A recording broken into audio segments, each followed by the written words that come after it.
माय माऊली नमस्कार. वेद ग्रंथातील एक महान ग्रंथ श्रीमद भागवत कथासार अभिवाचन करत आहे. अष्टमस्कंद भाग 27 मत्स्य अवतार कथा आपण बघूया. प्रथम श्री वेदव्यासांना नमस्कार करून कथेला प्रारंभ करते. सूत पुढे सांगू लागले. परीक्षिताने शुकदेवांना विचारले, मुनिराज, भगवंताचे कर्म फारच अद्भुत आहे. त्याने एकदा मत्स्याचे रूप घेतले होते. त्या अवताराची कथा ऐकावीशी वाटते मला. नृसिंह अवतार, वामन अवतार, कुर्म अवतार यांच्या कथा ऐकल्या. मत्स्याच्या परस्वाधीन तमोगुणी रूपात असे कोणते कार्य भगवंताने केले? भगवंताची ती संपूर्ण अवतार लीला आपण सांगाल का? शुकदेव म्हणाले, राजा, तुझी जिज्ञासा चांगली. विष्णू या सर्वांच्या अंतर्यामी. तो प्रत्येक शरीरात असतोच, पण त्या शरीराच्या सारखा लहान मोठा होत नाही. मत्स्य अवताराची कथा फार पूर्वीची आहे. पूर्वीच्या कल्पाच्या शेवटी ब्रह्मदेव निद्रिस्त झाला तेव्हा ब्रह्मप्रलय झाला होता. सर्व भूमी जलमय झालेली होती. ब्रह्मदेवाच्या मुखातून त्यावेळी तो निजण्याच्या बेतात असताना वेद बाहेर पडले. हयग्रीव नावाच्या दैत्याने ते पळवले. सर्व शक्तिमान सर्वज्ञ विष्णूने ते पाहिले. तेव्हा विष्णूने मत्स्यावतार घेतला.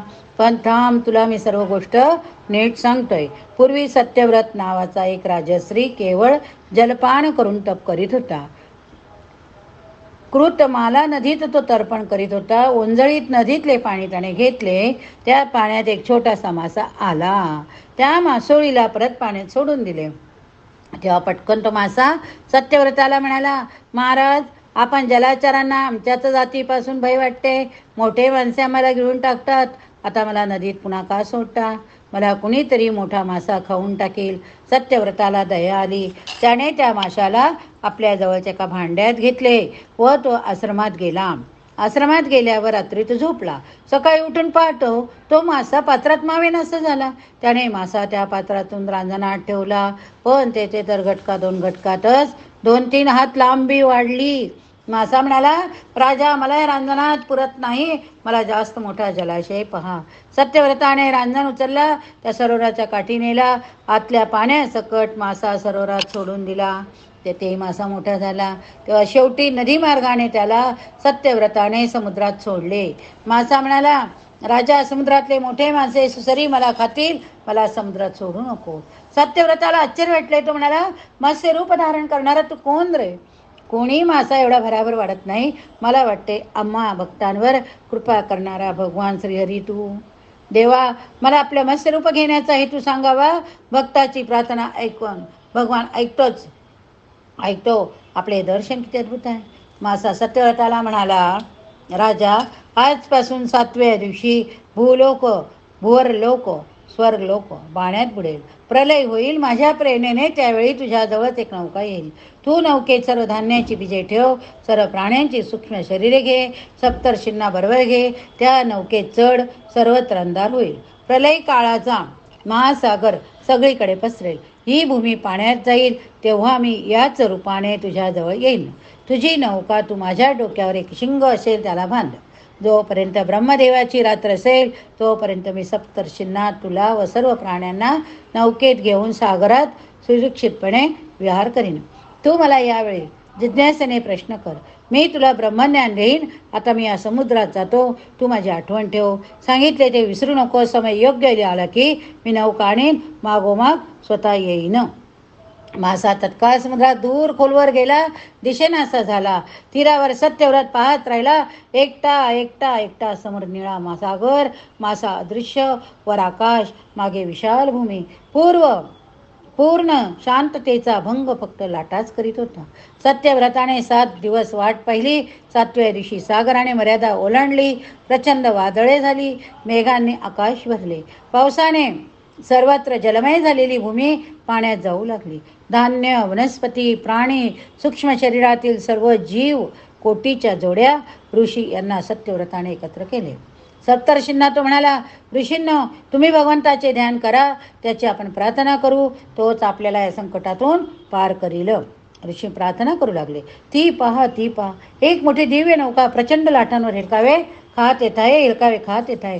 उंच खडकावर हात जोडून उभा असलेला सत्यव्रत एकदम आनंदाने ओरडला, भगवान विष्णूचा जय असो. सर्व सप्तर्षी घोषणा करीत नौका जवळ येण्याची वाट पाहू लागले. खडकावरून झर झर उतरत सत्यव्रताने नौका खडकावरून आपटेल अशी धरली. लाटा आपटत होत्या त्यापेक्षा ती सर्वांनी ओढली. सूक्ष्म प्राणी शरीरे धान्य महत्वाच्या जीवकोटीची प्रतिमाने मातृका पुढील सृष्टीस उपयोगी सृजन कलेची दैवी शक्ती सप्तर्षी यास सत्यव्रत त्या नौकेत चढला. पुन्हा प्रार्थना सर्वांनी विष्णूचा धावा केला. तेव्हा महाप्रचंड मत्स्याचा अवतार उसळत्या लाटांतूनही आणखी उंच असा मध्येच दिसू लागला. थोड्याच वेळात नौकेच्या जवळ तो मासा आला. 4 लक्ष कोस विस्तारांचे त्याचे शरीर. सत्यव्रताने वासुकी नागाच्या साह्याने ती नौका त्या मत्स्याच्या शिरोभागी एक उंच शिंग होते त्याला बांधले. मत्स्याने एक वळण घेतले. प्रचंड शेपटीची अगदी थोडी हालचाल केली. ती नौका त्याच्या शिंगावर लहानशी दिसत होती. नौका खडक पडून सागरात त्या मत्स्याच्या आधाराने जाऊ लागली. हा मत्स्य म्हणजे श्रीहरीच होय. हा मत्स्य म्हणजे श्रीहरीच होय. सत्यव्रत सप्तर्षींना म्हणाला. सत्यव्रताने भगवंताची स्तुती केली आणि स्वतःला ज्ञानाच्या अंधारातून आत्मज्ञानाच्या प्रभेत न्यावे अशी विनंती केली. परीक्षिता त्यावेळी मत्स्याने सत्यव्रताला ब्रह्मज्ञान भक्ती योग कर्मयोग यांचा उपदेश केला. तो उपदेश मत्स्य पुराणात व्यासांनी ग्रंथित केलेला आहे. ब्रह्मदेवाची निद्रा म्हणजे सृष्टीचा प्रलय. त्याचे जागे होणे म्हणजे सृष्टीचा प्रारंभ. ब्रह्मदेव जागा झाला त्यावेळी हयग्रीव दैत्याला भगवान विष्णूने मत्स्य रूपानेच मारले. वेद पुन्हा ब्रह्मदेवाच्या हाती दिले. हयग्रीव पाताळात गेला होता. तेथे जाऊन विष्णूने वेद पुन्हा हस्तगत केले. मत्स्य सत्यव्रत यांची ही कथा आहे. हाच सत्यव्रत आता विवस्वानाचा पुत्र श्राद्ध देव म्हणून असून तो सध्याचा मनू आहे. परीक्षिता त्या नौकेतील सामग्रीचा उपयोग करून विधात्याने नवीन कल्पाची सृष्टी उत्पन्न केली. जो ही कथा श्रवण करतो त्याचा भवसागरातून उद्धार होईल एवढे सांगून शुकदेव विश्रांतीसाठी उठले. सूत शौनक ऋषींना ही कथा सांगत होते. या ठिकाणी अष्टम स्कंद समाप्त झाला. पुढील नवम स्कंद सुधुम्नाची कथा आपण बघूया. हरये नमः. ओम नमो भगवते वासुदेवाय. ओम नमो भगवते वासुदेवाय. ओम नमो भगवते वासुदेवाय. एवं रूपं सदा कृष्ण सूनार्थ भावये सुधीः देवकी सुतं गोविंद वासुदेव जगत्पते. वासुदेव जगत्पते. हरि ओम तत्सत्. हरि ओम तत्सत्. श्रीकृष्णार्पणमस्तु. शुभं भवतु.